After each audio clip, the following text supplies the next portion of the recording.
Rockland World Radio. RocklandWorldRadio.com. Welcome to Lighten Up, a show about bringing more love, light, and joy into your life, and archived on the Lighten Up program page. Please join us in the chat room by clicking on the chat room icon located on the left-hand side of our menu bar. Now the host of Lighten Up, Isabel Merians.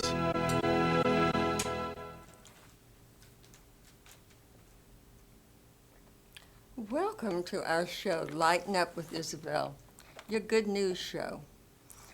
Always talking about ways of bringing more love and light and joy into your life. And today I'm bringing you a special treat, who's a very dear friend of mine, Alan Marcus, who is a Renaissance man, truly, of communications. Alan was, at age 21, the youngest constitutional officer in our nation's history. He is a two-time Emmy Award-winning journalist for his work on political analysis, and you were on a number of networks, Alan. Which were they?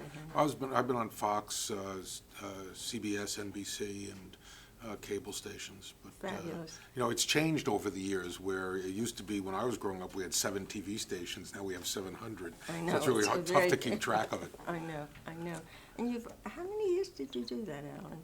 I was on TV for a number of years. I stopped doing it a few years ago, Isabel, because it became, instead of giving analysis or thoughtful discussion, it became yelling at one another. And I said I could have dinner with my grandchildren and yell at one another. And have more fun than that. I'd rather go to sleep early. Well, tell me, how did you get started? I mean, you've had a really amazing life. Well, I got started by dropping out of college, frankly. That's not a good role model, but go ahead. Well, I suffer from telling the truth. Okay. I dropped out of college, and naturally, it was not well greeted at home. Of course. And I got a job as a newspaper reporter. I'd been the editor of our weekly newspaper when I was in prep school, and I won some awards. And I went down to the Hudson Dispatch in Union City, New Jersey, which was a pretty hard-scrabble daily newspaper, circulation about 60,000, well-read. And it was in 1967. 1967 may have been the greatest year to be a newspaper reporter in our nation's history. You had the war, you had the Six-Day War in Israel. I covered the UN.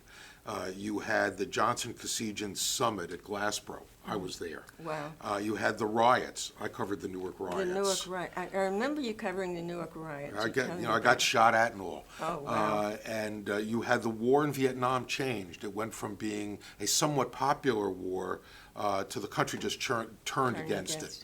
Right. And so it was a very dynamic time in our nation's history. And so I was very, very fortunate to be a part of it by covering it. Yes. And then through that, I was introduced to a number of people in politics because I covered politics. I was offered a job working for the Republican Party in Bergen County in neighboring New Jersey. And I took that job as executive director of the party. The young man I went to work for, I thought he was an old man. He was 15 years older than me.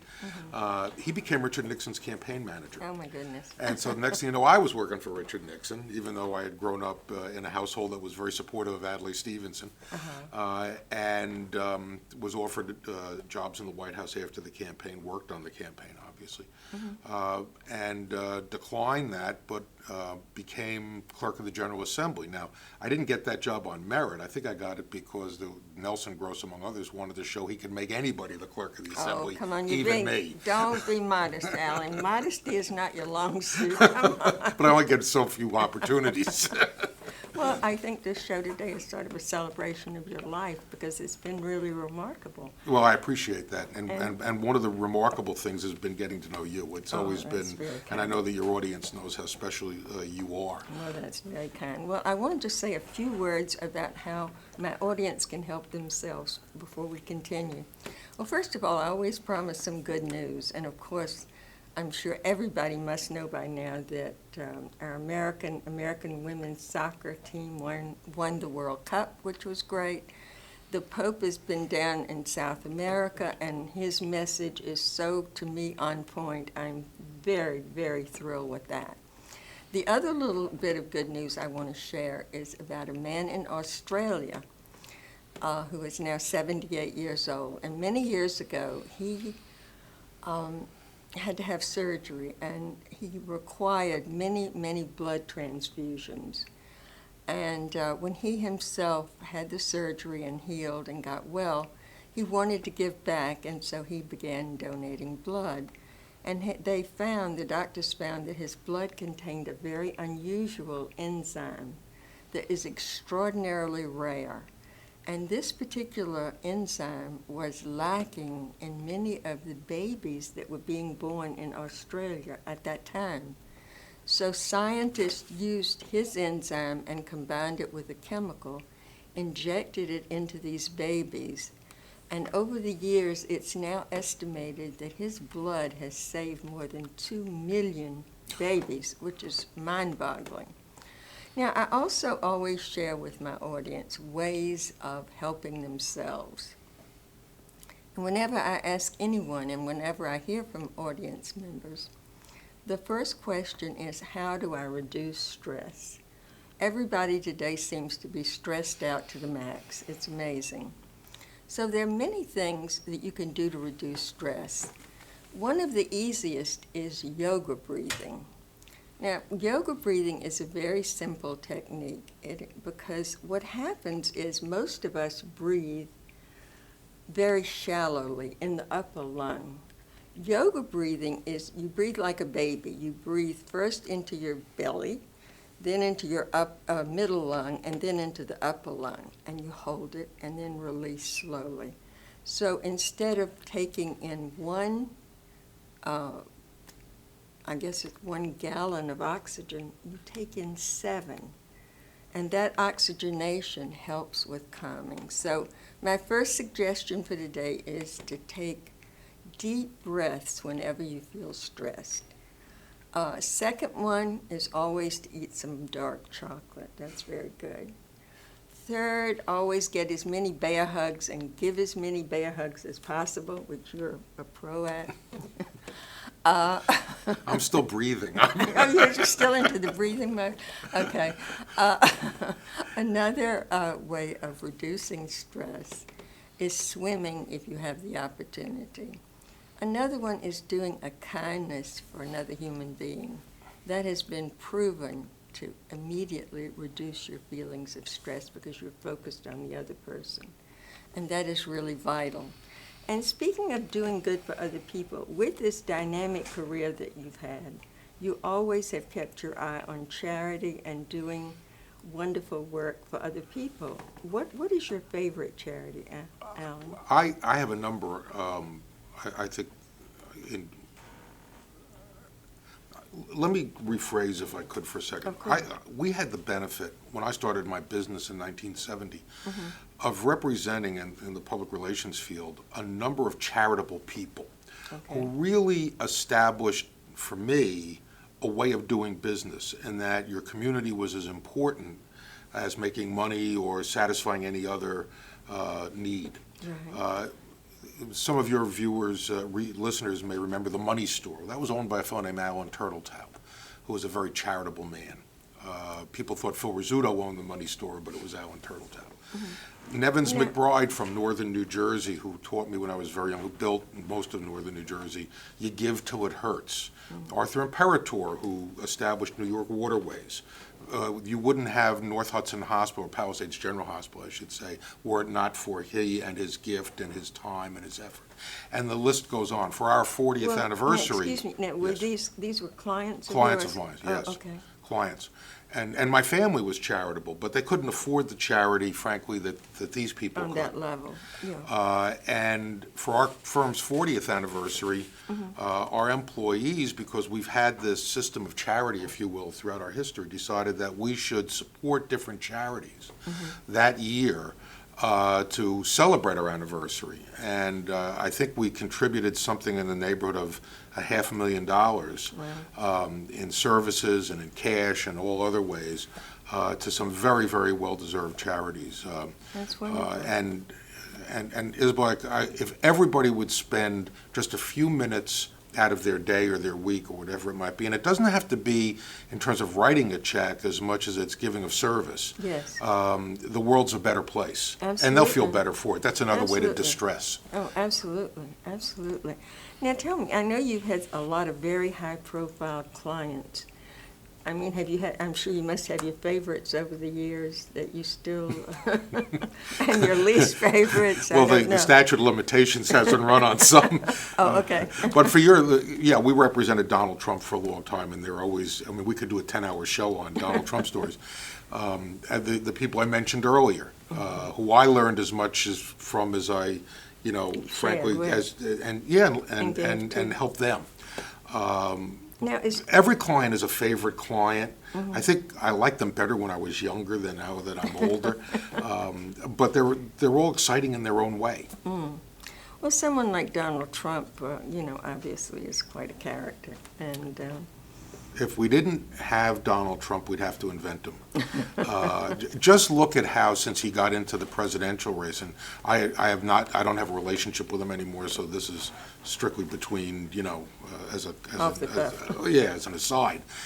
Since he got into the race, he just sucked all the oxygen out of the campaign. Of course. You haven't heard about any other candidate, and where people were treating him as a joke, and at first his incredibly idiotic comments about immigration ridiculous. Were not, people didn't respond because they said, oh, he'll be disappearing calm soon. down, yeah. Well, he hasn't disappeared. I know. And he's not going to disappear. There's nobody better at keeping on message than Donald.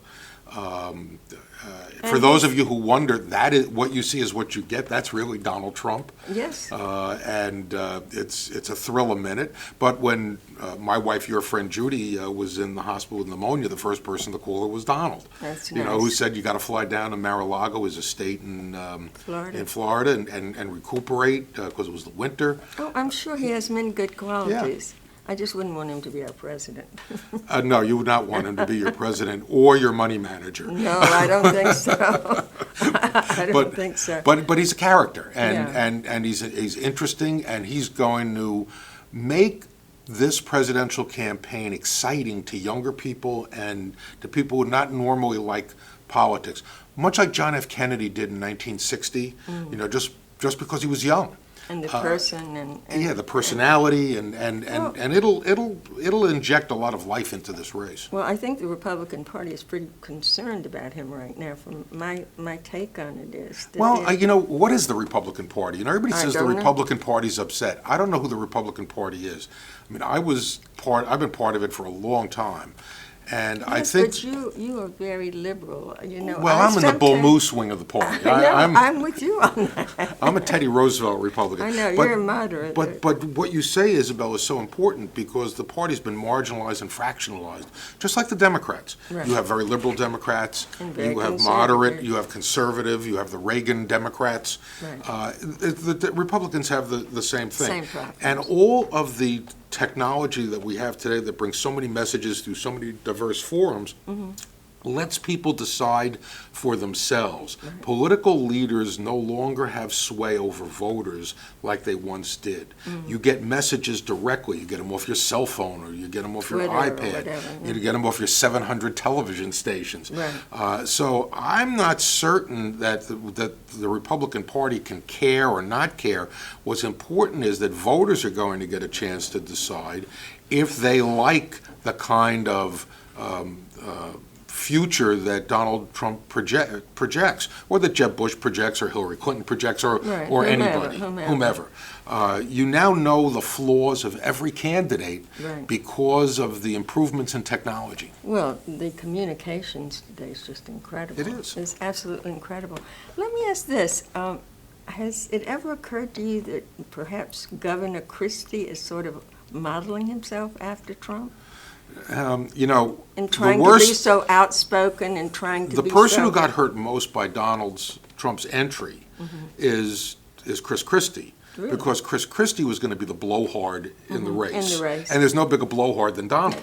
So, and there's not room for two blowhards. Yeah, but I just wondered if Christie somehow saw Trump's behavior and Well, I don't know if he saw Trump's behavior. He knows Trump. He's seen Of Trump course, up close and around. personal.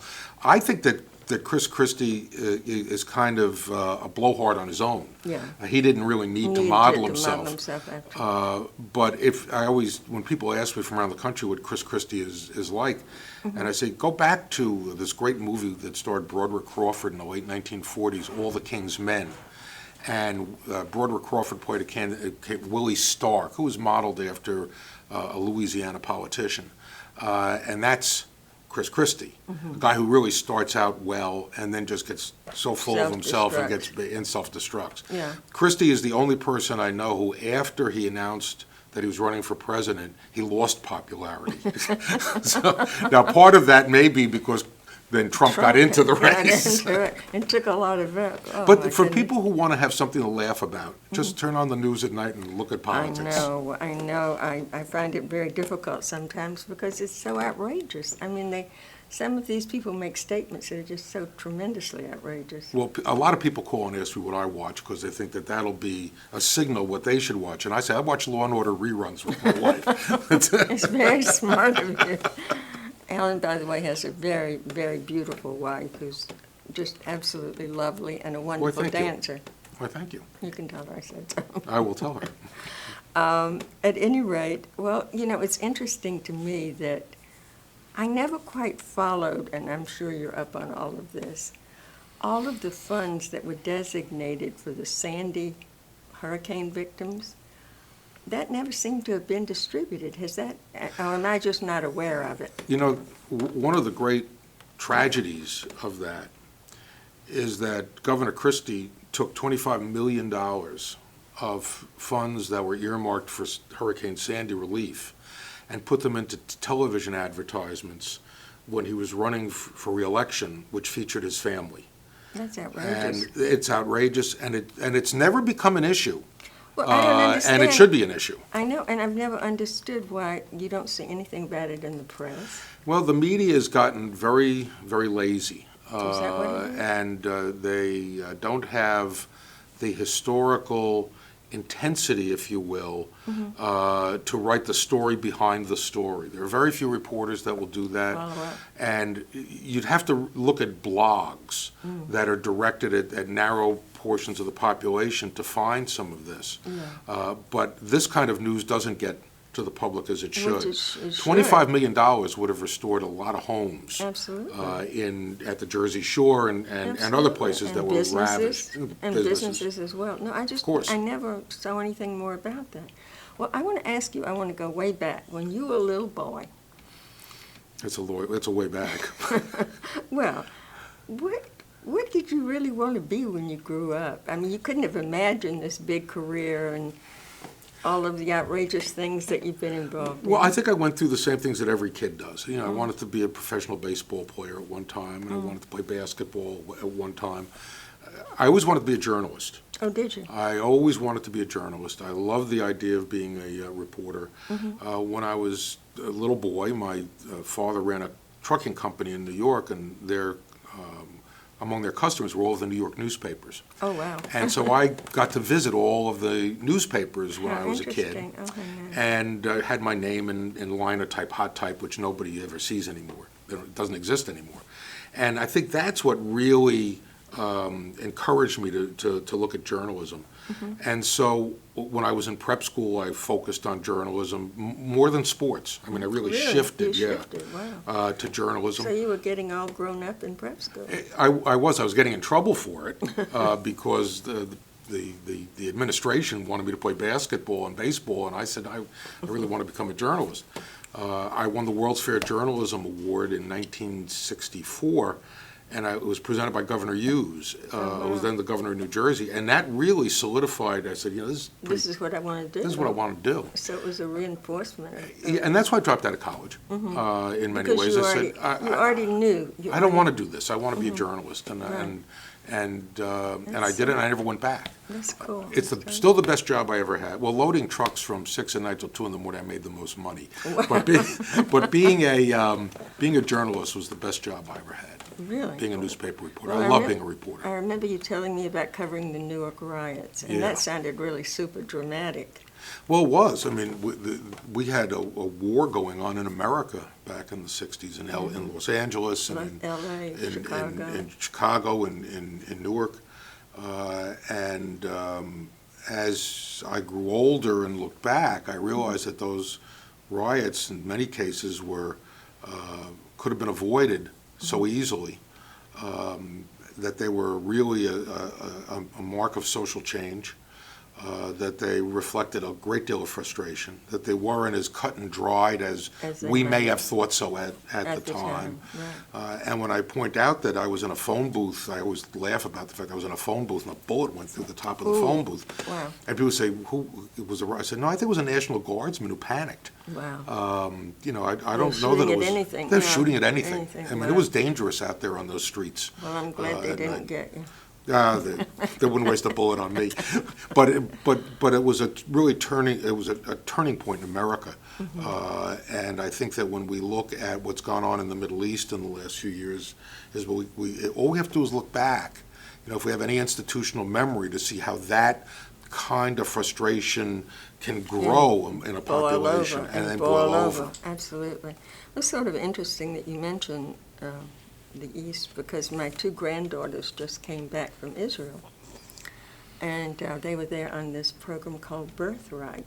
Are you familiar with that? Yeah, somewhat. It's very interesting. Israel, if you are Jewish or if your mother was Jewish, after college, the Israeli government pays for you to come over for 10 days. They pay for everything.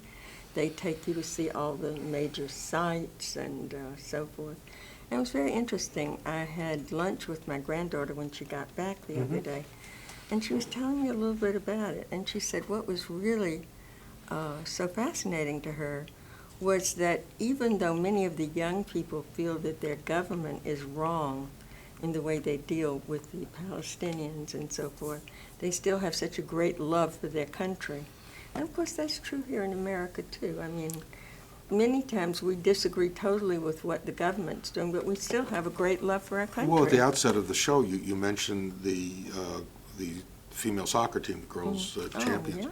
And think of all the American flags that suddenly came out to honor the soccer team. Absolutely. And the parade in New York, which So followed, which is so wonderful. I think we also have to remember that in Israel, they have 9/11 every week. Every day. Every day, better said. Yeah. And so that really spurs national unity. Yes. We don't have that same level of national unity here, but we're close. Yeah. We get behind our leadership, no matter on a bipartisan basis, when we have those kinds of tragedies. Right. I think that if you look back to 9/11 and then look at 9/12, 13, and 14, you think of the events that followed that one tragic day, and you can see how this country really came together and coalesced. Absolutely. I covered that for Fox. I was I guess I was on the air about 15 hours a day. Wow. And how did you do that? The first day was incredible is because there were no scripts. And in TV, everything is scripted. I know. For the most part. There were no scripts on 9/11. And we went off the air, I think, at 2 or 3 o'clock in the morning. Wow. And we're one of the few stations that stayed on because we had access to the antenna on the Empire State Building. Oh, so we were okay. still on the air. Had a huge audience. I'm sure. But the time flew by. I think I went on at about 9:30 till 2 in the morning, and it seemed like 10 minutes. Wow. There was no... Well, there's so much intensity and emotion. I mean, you're so caught up in the whole process. And it was history. Absolutely, it's being part of history. It was an incredible history.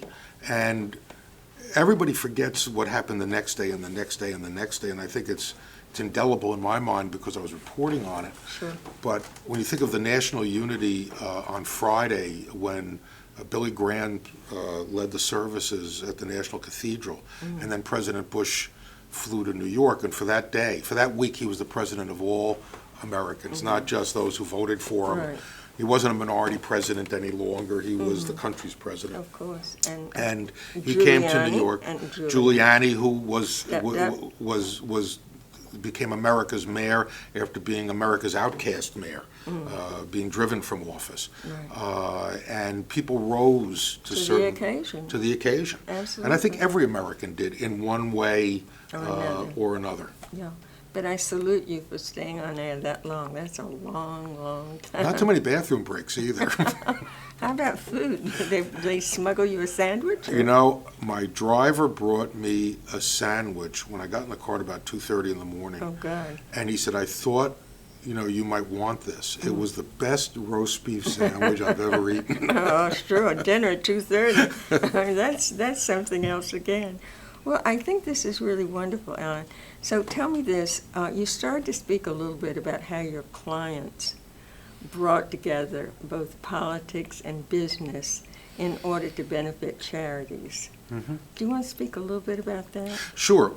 We have always found that charities cannot exist in the United States, or certainly in the Northeast, where there are so many and there are so many demands on money, unless you stand out and unless you can help yourself. Mm-hmm. And one of those ways of helping yourself, for example, is getting community support to build and expand. Right. The local hospitals have really done a magnificent job of getting community leadership that generates enthusiasm, which generates money, which generates expansion. Mm-hmm.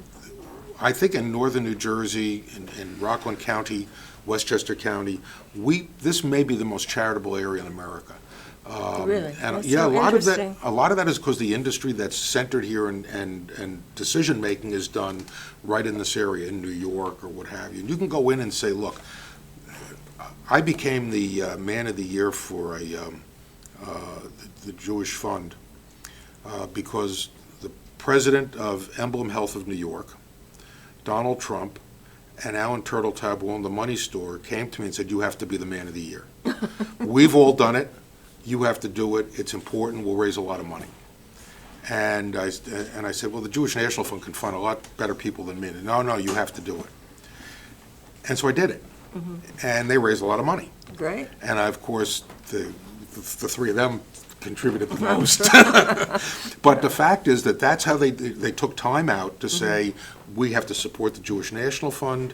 And not to bore your audience, but that's just an example of where they said, this is important. They came together and they said, we really want to show younger people, I was younger at the time, getting involved. And it can't just be somebody from the head of a major corporation.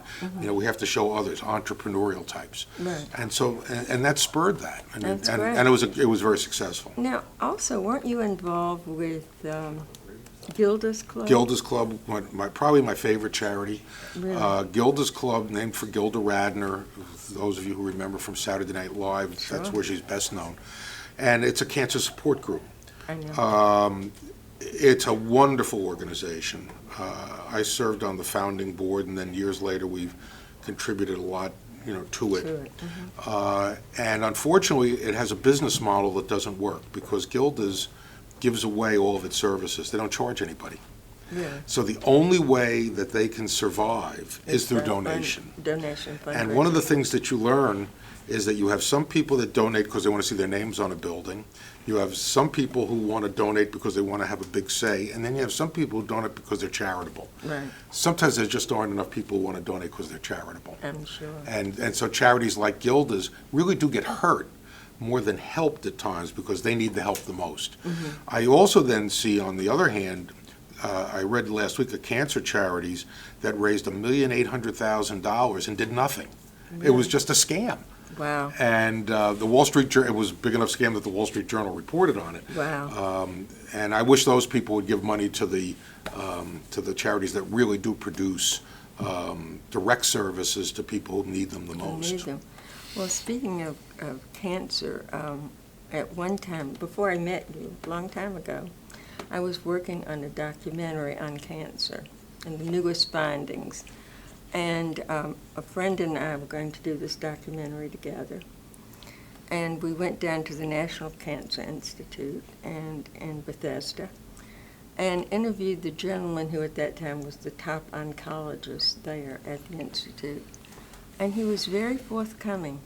He told us at the time, I have this all on tape, that if someone came to them for a grant, a researcher, unless the modality was one of those that was already in place, such as surgery, chemo, or radiation, they didn't have an opportunity to get a grant. They were very, very tough on that. So that was a little surprising, because since then we found, of course, the nutritional effects. There have been so many advances in the field. But at that time, he said, and that limited tremendously new thinking on the cures. If we're not going to think outside of the box, if we're all going to think inside, we're never going to make any progress. Absolutely. It's that kind of thinking, and not to be critical, I know you're going to get hate mail on this, why anybody would contribute to a charity that spends 90 to 95% of the money that it collects on administration absolutely is crazy. I'm completely with you on that point. It's absolutely true. It's absolutely true. That's part of the problem. We have plenty of charitable dollars, Isabel. I know It's just that they're not properly directed. Well, I read in the paper, I think it was a couple of days ago, that charitable giving in America is up to the highest level it's been in over 5 years, which is wonderful. But as you say, it has to be properly directed. It always also follows, it's as the economy grows, charitable giving grows. Right. As you make money, you give more money away. Right. In 2008, 2009, when we had terrible economic years, Everything charitable, it really went down. Way down, right. But yet gifts to places that don't need it continue to rise. I know, it's crazy. Now let me ask this, Ellen. How did you go from being a reporter to working for the White House to how did you start your business? How did that come about? I really didn't want to be a political hack. And I say that, and for your viewers, someone who just stays in politics and bounces around from candidate to candidate. And so when I was 23, I retired from politics. And I started a company, the Marcus Group. And if you would come to me, Isabel, and ask me to paint your house, I would have become a house painter because I didn't know what I was going to do. But the first people that approached us were to do public relations and governmental relations work, and that's how we started the business. So but I saw the ups and downs and the vagaries of politics. I saw, and this was before Watergate. But I saw that this isn't for me. Right. I think you were very wise to get out. Well, I like getting out, and I never dreamed that I would be in the same business from December 1970 to today, going to the same, not the same office, but still going to the same, quote, job, and that was unexpected. Well, you're a very creative guy. So if you ever retire, you'll have a new creative career, I'm sure. I'm going to be the assistant producer of your radio show. Well, you've been a wonderful guest, and I have to thank you so much, Alan. Thank you, Isabel. It's been a delight. It always wonderful. Thank you. And thank you, my viewers, and I wish you a beautiful, joyous day.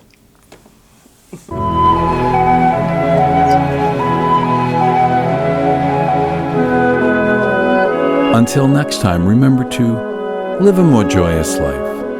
Lighten up.